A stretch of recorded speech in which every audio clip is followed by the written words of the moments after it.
कहानी शुरू होती है यॉन सी यून से, एक बेहद होशियार लड़का जिसकी जिंदगी का एक ही फोकस है, पढ़ाई। इसी वजह से उसका कोई खास दोस्त नहीं है। दूसरी ओर है उसका क्लासमेट योंग बिन, जो खुद भी काफी तेज है, लेकिन उसकी सोशल लाइफ काफी एक्टिव है, दोस्तों की भरमार, पार्टीज और मस्ती। मगर पढ़ाई में सी यून का मुकाबला नहीं कर पाता। और तो और योंग बिन कभी स्कूल का बदमाश भी रह चुका है। कमजोरों को तंग करना उसकी पुरानी आदत है। एक दिन उसका ध्यान सी यून पर जाता है। उसे लगता है कि सी यून तो सीधा साधा है, मजाक उड़ाना आसान होगा। लेकिन सी यून वो लड़का नहीं है जो किसी के सामने झुक जाए। उल्टा वो योंग बिन को आंखों में आंखें डालकर बोलता है, जरा संभल कर। बात योंग बिन को चुभती है और वो गुस्से में सी यून को मारने ही वाला होता है कि तभी मैदान में एंट्री होती है बेसबॉल टीम की। वो एक लड़के सूहो को ढूंढ रहे हैं क्योंकि उनके कप्तान की गर्लफ्रेंड को सूहो से कुछ ज्यादा ही दिलचस्पी हो गई थी। कप्तान आरोप लगाता है कि सूहो ने फ्लर्ट किया, लेकिन सूहो बिल्कुल टशन में जवाब देता है, वो तो खुद मेरे पीछे पड़ी है। सुनते ही कप्तान भड़क जाता है, लेकिन सूहो का जवाब होता है एक्शन में। वो अकेले ही पूरी टीम की धुलाई कर देता है जैसे वो कोई फिल्मी हीरो हो। लड़ाई खत्म होने के बाद वो सी यून की गिरी हुई चीजें उठाकर माफी मांगता है। इतना टफ और फिर भी शालीन। आगे पता चलता है कि सी यून के पापा एक बेहतरीन एथलीट थे और माँ बहुत बुद्धिमान, लेकिन दोनों का तलाक हो चुका है। सी यून अब अपने पापा के साथ रहता है और माँ को गर्व महसूस कराने के लिए जी जान से पढ़ाई करता है। अगले दिन वो स्कूल जल्दी पहुँचता है और देखता है कि सूहो वहीं सो रहा है। उस दिन पीटी क्लास होती है और योंग बिन सी यून की यूनिफॉर्म डस्टबिन में फेंक देता है, जिससे साई यून को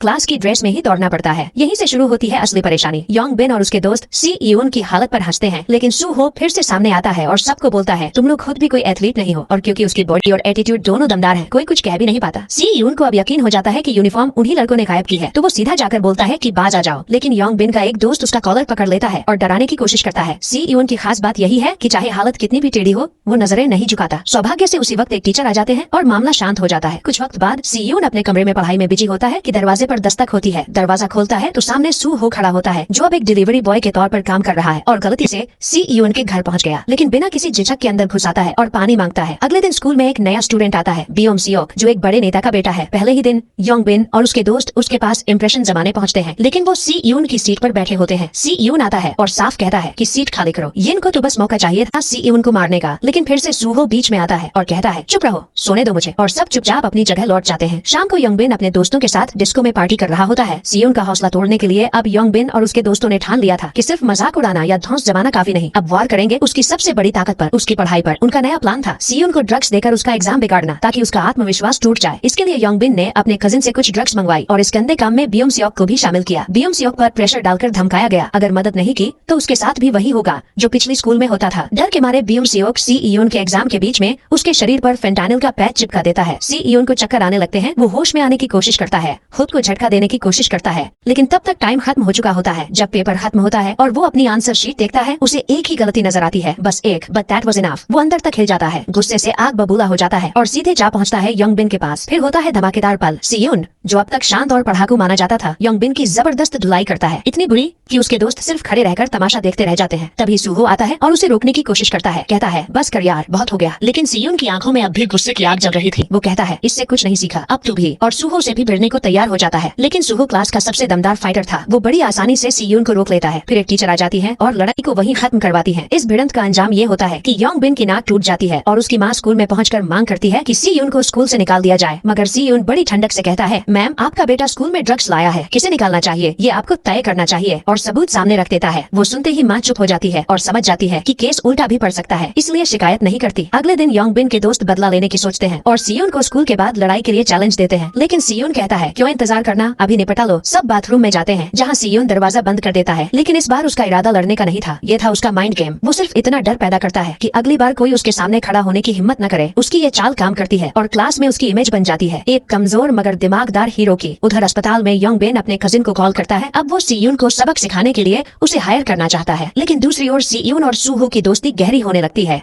पहले लड़ाई, फिर बातें, और अब दोनों ज्यादा वक्त एक दूसरे के साथ बिताने लगे थे। पूरी स्कूल में अफवाह उड़ जाती है कि ये दोनों अब बेस्ट फ्रेंड्स बन गए हैं। इसी बीच बियोम सियोक भी सी यून के करीब आना चाहता है, लेकिन साई यून साफ कहता है, मुझसे दोस्ती की एक्टिंग मत कर। स्कूल से बाहर निकलते वक्त योंग बिन पहले से कुछ गुंडों के साथ सी यून का इंतजार कर रहा होता है। वो लोग उसे उठा ले जाते हैं किसी सुनसान जगह पर पीटने के लिए। बियोम सियोक ये सब देख लेता है और बिना समय गंवाए सूहो को बताने भागता है। सूहो पहले तो इनकार करता है, कहता है, मुझे किसी पंगे में नहीं पड़ना, लेकिन फिर बियोम सियोक उसे पैसों की पेशकश करता है। सूहो मान जाता है और दोनों निकल पड़ते हैं सी यून की मदद करने। इस बीच सी यून पर हमला हो चुका है, लेकिन वो इतना समझदार है कि हालात को अपने फेवर में मोड़ने के लिए एक स्ट्रेटेजी बना लेता है। उसका उसका प्लान काम करता है और वो एक एक करके सबको चकमा देने लगता है। मगर योंग बिन का कजिन जो वाकई में ताकतवर है फिर से उठ खड़ा होता है और एक जानलेवा हमला करने के लिए बढ़ता है। योंग बिन अब पूरी तरह से आपा खो चुका था। उसका अगला निशाना था सीएउन के हाथ। हाँ, वो उसके हाथ तोड़ना चाहता था ताकि वो कभी दोबारा न लिख सके, न पढ़ सके। लेकिन ठीक उसी वक्त जैसे किसी हीरो की एंट्री होती है, सूहो आ जाता है। वो पूरे गुस्से में उन गुंडों से कहता है बस बहुत हो गया। लेकिन योंग बिन का कजिन मानने को तैयार नहीं था। अब बात बन चुकी थी इज्जत की।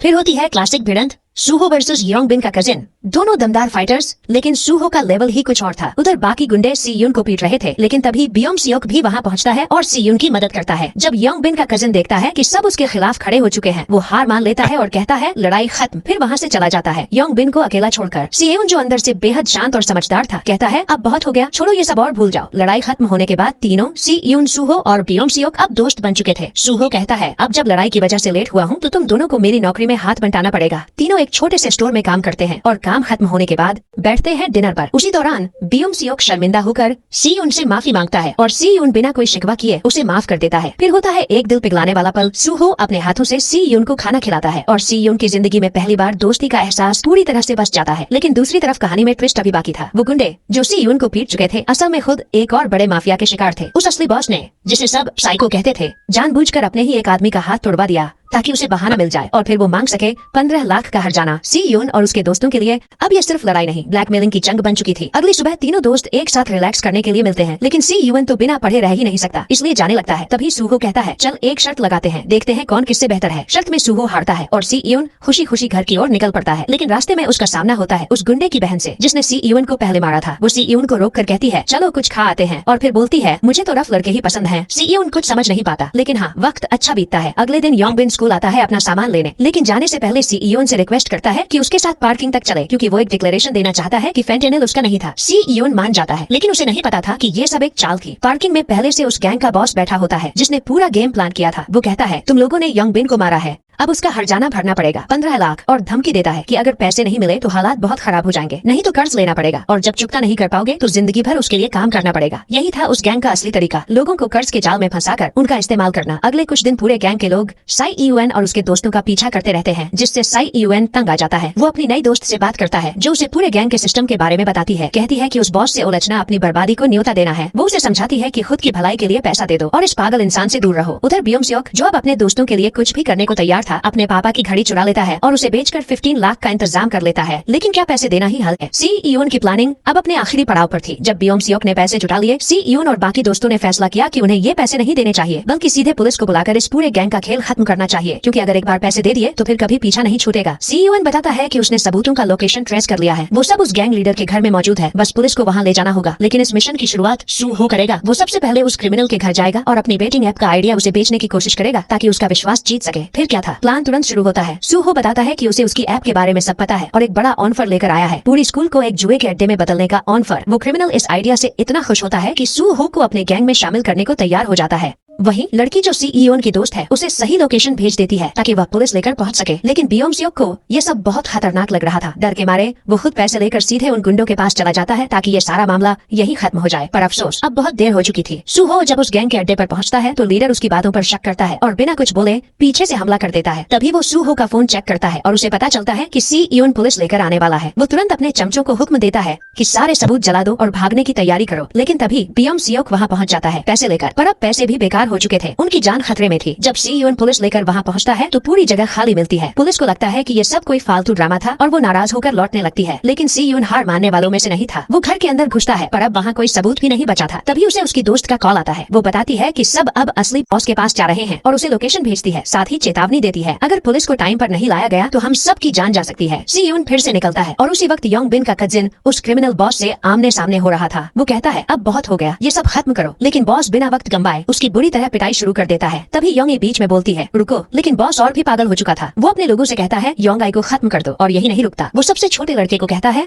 कि वह कजिन और योंगी दोनों की हत्या कर दे, क्योंकि वो नाबालिग है और उसे जेल नहीं होगी। फिर वो कजिन की जान भी लेना चाहता है। लेकिन तभी कजिन उठता है और उसे चुनौती देता है, एक फाइनल फाइट, अगर मैं जीता तो मैं नया बॉस बनूंगा। लड़ाई शुरू होती है, ब्रूटल, रॉ और जानलेवा। लेकिन जैसे ही वह क्रिमिनल हारता दिखता है, वह छुरी निकालकर कजिन पर हमला करता है और उसे चीर देता है। ये देख योंगाई का सब्र टूट जाता है। वो खुद चाकू लेकर उस गैंगस्टर को धमकाती है, पर बॉस एक चालाक शिकारी था। वो चाकू छीन लेता है और और जैसे ही हमला करने वाला होता है बाहर पुलिस की सायरन सुनाई देती है। सीयून एंट्री करता है फिल्मी स्टाइल में। वो कहता है पुलिस आ गई है, अब भाग लो। फिर वो सूहो और ब्योम सियोक को आजाद करता है और जैसे ही सब जाने लगते हैं पता चलता है सीयून ने उन्हें धोखा दिया था। वो असली पुलिस नहीं थी, सिर्फ एक फेक अलार्म था ताकि सब डर जाएं। लेकिन अब सब फिर से भिड़ जाते हैं। घमासान लड़ाई शुरू होती है और कजिन अपने घायल दोस्तों को बचाकर भागने की कोशिश करता है। तभी असली पुलिस भी पहुंच जाती है एक धमाकेदार वार्निंग शॉट के साथ और पूरा माहौल थम जाता है। लेकिन वो पागल बॉस इतनी आसानी से हार मानने वाला नहीं था। वो एक लड़के को ढाल बनाकर भाग निकलता है। सीयून जानता था कि अगर उन्होंने उस गैंग लीडर को अभी नहीं रोका तो वो कभी भी लौटकर बदला ले सकता है, इसलिए वो उसका पीछा करता है। जब वो उसे पकड़ता है तो उससे भिड़ने की कोशिश करता है, लेकिन गैंग लीडर बहुत ताकतवर था। सौभाग्य से उसी वक्त सूहो भी आ जाता है और उसे समझाने की कोशिश करता है कि अब बस कर दे और खुद ही पुलिस के हवाले हो जाए, लेकिन वो मानता नहीं और फिर शुरू होती है तीनों की एक जबरदस्त भिड़ंत। सूहो बहुत स्ट्रांग था, लेकिन लीडर की फुर्ती और चालाकी कहीं ज्यादा थी। वो लगभग सूहो को खत्म ही कर देता, लेकिन तभी सीयून फिर से उठता है और दोनों मिलकर उसे जमीन चटा देते हैं। दूसरी ओर कजिन खुद को पुलिस के हवाले कर देता है ताकि बाकी दोस्त बचकर निकल सके। रात होते होते पुलिस के पास पूरे गिरोह के खिलाफ सबूत इकट्ठा हो जाते हैं और सभी बदमाशों को एक एक कर गिरफ्तार कर लिया जाता है। सीयून और उसके दोस्त भी पुलिस स्टेशन पहुंचते हैं और अपना बयान देते हैं, लेकिन चौंकाने वाली बात ये थी कि पुलिस बिना उनके गार्डियन को बुलाए उन्हें जाने देती है। शर्त बस इतनी थी कि वो इस बारे में किसी से कुछ नहीं कहेंगे। ये सब ब्योम सियोक के पिता की वजह से हुआ, जो असल में एक बहुत बड़े कांग्रेसी नेता थे। उन्होंने अपनी राजनीतिक छवि बचाने के लिए सब कुछ दबा दिया। फिर एक नया मोड़ आता है। ब्योम सियोक उस क्रिमिनल से मिलने जाता है और उसका सेक्रेटरी बताता है कि उसके पिता ने उसे बदला लेने का हुक्म दिया है, लेकिन जब सेक्रेटरी उसे सिखाता है कि कैसे मारना है, ब्योम सियोक कर ही नहीं पाता। वो चक्कर खाकर कमरे से बाहर निकल जाता है।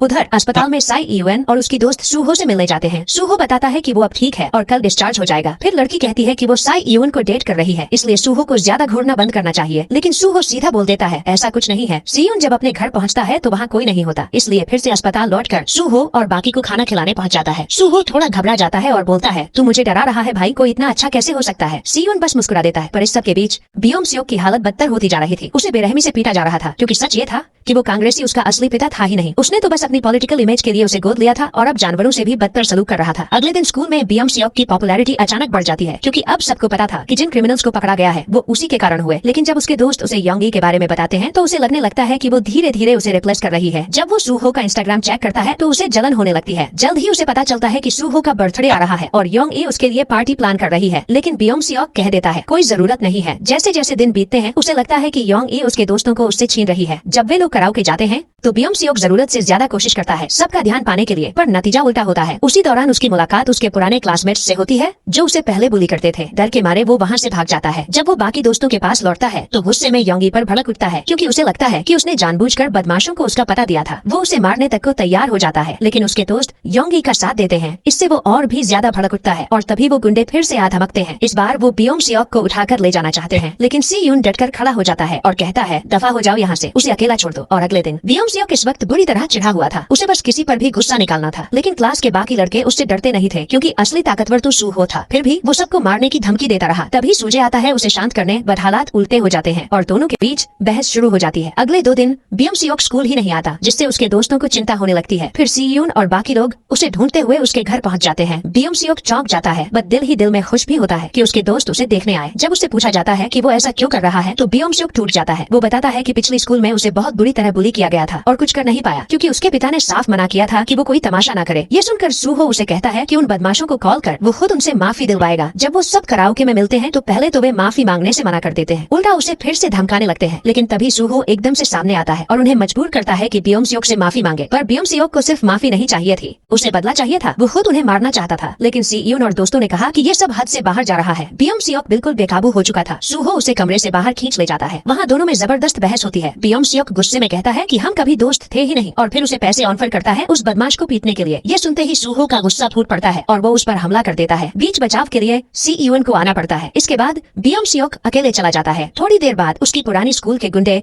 उसका पीछा करने लगते हैं, पर इस बार किस्मत उसके साथ थी। उसे रास्ते में अपने कुछ क्लासमेट्स मिल जाते हैं और इस बार वो उसे चिढ़ाने की जगह उसके साथ खड़े हो जाते हैं। न सिर्फ उसका साथ देते हैं बल्कि मिलकर उन बदमाशों को सबक भी सिखाते हैं। इस जीत के बाद वे उसे अपने ग्रुप में शामिल कर लेते हैं और साथ पार्टी करने एक डिस्को ले जाते हैं। ब्योम सियोक सभी के लिए ड्रिंक्स खरीदता है और इसी से सब उसे ज्यादा सम्मान ध्यान देने लगते हैं। फिर इंस्टाग्राम पे सब आपस में फॉलो करने लगते हैं और बीएम सियोक को लगता है कि ये है उसके असली दोस्त। अगले दिन वो क्लास में नशे में झूमता हुआ आता है। जब सी यून उससे पूछता है कि क्या हुआ, तो वो उसे इग्नोर करता है और अपने नए दोस्तों के साथ चला जाता है। बाद में सी यून और सू हो उसे टोकते हैं, बट बीएम सियोक कहता है कि उन्होंने कभी उसे दोस्त नहीं माना, इसलिए अब वो भी नहीं मानेगा। फिर वो एक और पार्टी में चला जाता है जहाँ उसकी मुलाकात होती है यंग बिन से, जो अब कहता है कि वे दोस्त बन सकते हैं क्योंकि अब उनका एक कॉमन दुश्मन है। उधर सी यून स्कूल से बाहर निकल रहा होता है जब उसका भाई उसे पकड़ता है और अपने साथ काम पर ले जाता है ताकि दोनों साथ में वक्त बिता सकें। सी यून को चिंता होती है कि बीएम सियोक के नए दोस्त उसका फायदा उठा रहे हैं, बट सूहो कहता है कि असल में बीएम सियोक ही उन लोगों का इस्तेमाल कर रहा है ताकि वो खुद को पॉपुलर महसूस कर सके। अगले दिन बीएम सियोक अपनी सीट भी बदल लेता है। सी यून उसके नए दोस्तों को धमकाता है कि अगर उन्होंने उसका फायदा उठाया तो अच्छा नहीं होगा, लेकिन सूहो कहता है तू किसी की मदद नहीं कर सकता जो खुद मदद नहीं चाहता। फिर दोपहर में वो नए बदमाश कैंटीन की लाइन में घुसने की कोशिश करते हैं, बट सूहो सबको लाइन में लगने का हुक्म देता है और सब उसकी बात मान भी लेते हैं सिवाय बीएम सियोक के। उसे लगता है कि वो सबसे ऊपर है। सूहो के पास कोई और चारा नहीं बचता और उसे एक झापड़ रसीद कर देता है। ये देखकर बीएम सियोक बदला लेना चाहता है, बट सच्चाई ये थी कि वो अंदर से अब भी बहुत कमजोर था। उसे पता था कि वो सूहो का कभी सामना नहीं कर सकता, इसलिए बीएम सियोक और उसके दोस्त एक प्लान बनाते हैं। वो यंग बिन के दोस्त को हायर करते हैं जो जल्द ही प्रोफेशनल फाइटर बनने वाला था। उसे ऑफर किया जाता है पूरे 1 मिलियन वॉन बस सूहो को सबक सिखाने के लिए। लेकिन दिक्कत ये थी कि सूहो ने पहले ही इस फाइटर को हरा दिया था, तो उसे बढ़त दिलाने के लिए बीएम सियोक और उसके दोस्तों ने सूहो की बाइक के ब्रेक काट दिए ताकि वो हादसे में घायल हो जाए और ढंग से लड़ ना पाए। सूहो को अंदर ही अंदर समझ आ गया था कि इसके पीछे कौन है, बट वो सियोन को टेंशन नहीं देना चाहता था, इसलिए उसने ऐसे किया जैसे उसे कुछ पता ही नहीं। थोड़ा वक्त बीतता है और आ जाता है सूहो का बर्थडे। यही वो दिन था जब बीएम सियोक और उसके दोस्त सूहो को पीटने की प्लानिंग कर रहे थे। बीएम सियोक उसे कॉल करता है, बट सूहो ने उसे पहले ही ब्लॉक कर रखा था, इसलिए बीएम सियोक अब योंगी को कॉल करता है और कहता है कि वो सब दोस्तों से फिर से मेलजोल करना चाहता है और सूहो को एक गिफ्ट देना चाहता है, बट इसके लिए उसे योंगी की मदद चाहिए। योंगी जो चाहती थी कि सब फिर से दोस्त बन जाए, इस झांसे में आ जाती है और मान जाती है, लेकिन असल में ये सब एक बहुत बड़ी साजिश थी। फिर एक मैसेज सूहो को भेजा जाता है, बट सबसे पहले वो सी यून के हाथ लग जाता है। वो पूरा मैसेज डिलीट कर देता है और सूहो से कहता है कि वो आराम से खाना खाए, वो थोड़ी देर में कुछ काम निपटा कर आएगा। जब सी यून उस जगह पहुंचता है तो वो पूरे एरिया का एनालिसिस करता है और एक स्ट्रेटेजी प्लान करता है ताकि वक्त आने पर वहाँ से सुरक्षित भाग सके। फिर वो उन गुंडों के पास जाता है जिन्हें साई यून की जगह सूहो की उम्मीद थी। उसे देखकर बीएम सियोक थोड़ी देर के लिए घबरा जाता है और कहता है कि वो वापस चला जाए, लेकिन योंग बिन अब किसी भी हालत में सी यून को छोड़ना नहीं चाहता था। सी यून फौरन दौड़ना शुरू करता है और अपनी बनाई हुई स्ट्रेटेजी से काफी सारे बदमाशों से बच निकलता है, लेकिन आखिर में उनके नंबर ज्यादा थे। फिर भी सी यून अपने दिमाग और दम से कईयों को हरा देता है, पर तभी आ जाता है वो फाइटर जिसके आते ही सब उसके पीछे छुप जाते हैं। वो सच में बहुत ताकतवर था। सी यून को बहुत आसानी से जमीन पर गिरा देता है। जब योंग बिन उसे मारने के लिए आगे बढ़ता है तो बीएम सियोक उसे रोकता है और कहता है कि इससे उसका कोई लेना देना नहीं है, लेकिन उसका नया दोस्त उल्टा उससे कहता है कि उसे अब एक साइड चुननी पड़ेगी और बीएम सियोक चुपचाप खड़ा रहता है और सबके सामने सी यून को पिटता हुआ देखता है। इस भयानक मारपीट के दौरान योंगी ने पुलिस को कॉल कर दिया था। पुलिस आते ही सारे गुंडे वहाँ से भाग जाते हैं। जब सी यून होश में आता है तो वो बहुत ज्यादा घायल था। योंगी पुलिस को पूरी सच्चाई बता रही थी, बट सी यून उसे रोकता है और कहता है कि वो कुछ न कहे। फिर वो खुद बीएम सियोक को कॉल करता है और कहता है कि वो उसे पुलिस में नहीं देगा, बट ये सब यही खत्म होना चाहिए। अगले दिन सियोन के पिता उससे पूछते हैं कि ये चोटें कैसे लगी। सियोन झूठ बोलता है, कहता है कि सीढ़ियों से गिर गया था। उसका पिता बहुत परेशान हो जाता है और कहता है कि अब वो उसे किसी दूसरी स्कूल में ट्रांसफर कर देगा। उधर सूहो को चिंता होने लगती है क्योंकि स्कूल का सबसे होशियार लड़का सियोन 2 दिन से स्कूल ही नहीं आया था। वो सियोन के घर पहुंचता है, बट कोई दरवाजा नहीं खोलता। अब उसकी चिंता और बढ़ जाती है। अगले दिन सूहो बीएम सियोक के दोस्तों से कहता है कि उन्हें उसकी बाइक की मरम्मत का खर्च देना होगा। डर के मारे वो सब मान जाते हैं। फिर सूहो उन सबको पकड़ता है और जोरदार तरीके से मारता है ताकि वो सब सच उगल दें। जब उसे सब कुछ पता चलता है तो वो सीधा योंगाई के पास जाता है और पूछता है कि सी यून किस अस्पताल में है। योंगी बताती है कि उसे डिस्चार्ज कर दिया गया है, बट साथ ही चेतावनी देती है कि वो कोई बेवकूफी ना करे क्योंकि सी यून ने ये सब कुछ सिर्फ इसलिए सहा ताकि कोई और लड़ाई न हो। इसके बाद सूहो अपने दोस्त सी यून के घर पहुंचता है और सी यून ऐसे पेश आता है जैसे कुछ हुआ ही नहीं, लेकिन सूहो अपने दोस्त से अलविदा कहने गया था क्योंकि उसने तय कर लिया था कि वो रात को उन गुंडों से लड़ाई करेगा। दूसरी तरफ बीएम सियोक से बात करता है और कहता है कि वो उसे वही देगा जो वो हमेशा से चाहता था। बीएम सियोक फौरन अपने फाइटर को कॉल करता है और कहता है टाइम आ गया है सूहो को खत्म करने का। उसी वक्त योंगी कॉल करती है सी यून को